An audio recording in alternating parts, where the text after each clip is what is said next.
নমস্কার বন্ধুরা, এই ডি স্টোরি চ্যানেলে আর একটা নতুন ভিডিওতে সবাইকে স্বাগত জানাই। আমার আজকের রেসিপি সম্পূর্ণ নিরামিষ ঝিঙের জল বড়া। অতি পরিচিত একটা রান্না আর পুরনো দিনের রান্না। পুরো ভিডিওটা স্কিপ না করে দেখতে থাকুন, আশা করি খুব ভালো লাগবে। একদম কম উপকরণ দিয়েই এই রেসিপিটা আপনারা বাড়িতে সহজেই বানিয়ে নিতে পারবেন। ঝিঙের জল বড়া বানানোর জন্য লাগছে মটর ডাল। ডালটা আমি আগের দিনে ভিজিয়ে রেখেছি। আমি এখানে 1 কাপ ডাল নিয়েছিলাম। ডালটা পরিষ্কার করে ধুয়ে নিয়ে ভালো জলে ভিজিয়ে রেখেছি 1 রাত। ডালটা ভিজে গেছে আর এখন দিয়ে দিচ্ছি মিক্সিং জারের মধ্যে। দিয়ে দেবো কয়েক টুকরো আদা আর দিচ্ছি ঝালের জন্য কাঁচা লঙ্কা। একটুও জল না দিয়ে কিন্তু মিহি করে আমি ডালটাকে বেটে নিচ্ছি। অন্যদিকে কেটে নিয়েছি একটু বড় বড় করে ঝিঙে, তার সাথে আমি কেটেছি আলু।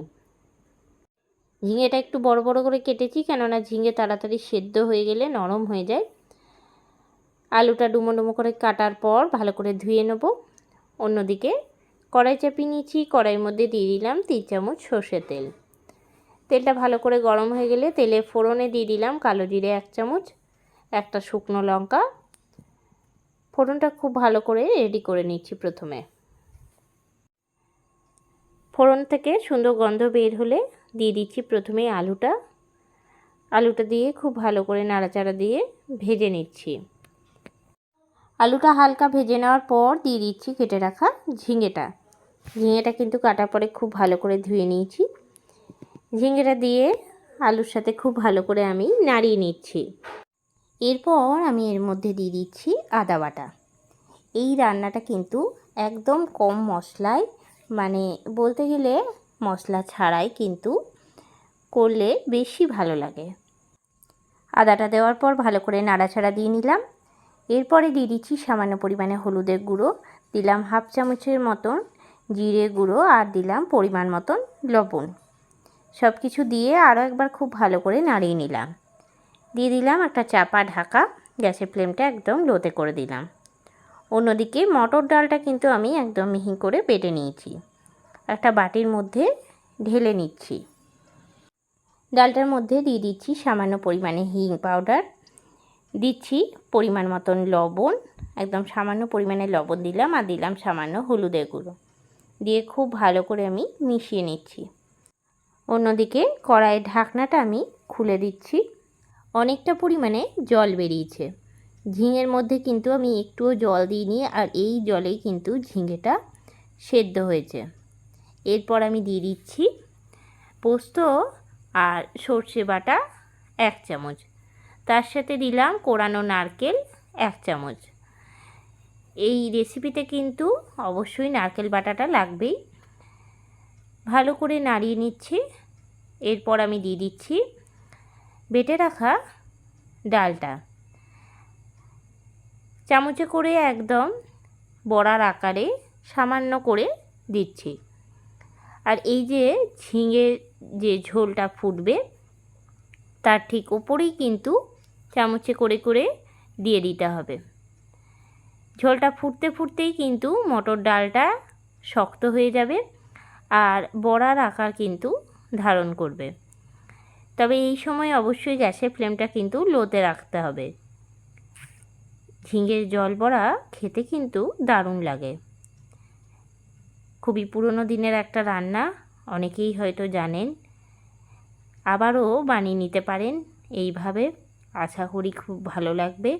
আর যারা জানেন না অবশ্যই রেসিপিটা ফলো করবেন, তাহলে ঠিক পারবেন। একটু একটু করে আমি দিয়ে দিচ্ছি। বেশ অনেকগুলো কিন্তু বড়া এর মধ্যে ধরে যাচ্ছে। আর একটু বড় কড়াই বা ছড়ানো কড়াই যদি হয় তাহলে কিন্তু এর থেকেও বেশি বড়া হয়ে যাবে। ঠিক এই রকমভাবে বেশ অনেকগুলো আমি বড়ার আকারে দিয়ে দিলাম।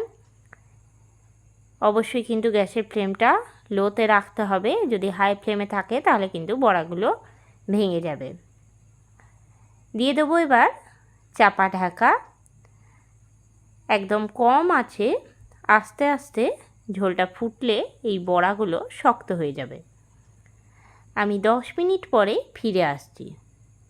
10 মিনিট হয়ে যাওয়ার পর আমি ঢাকনাটা খুলে নিলাম।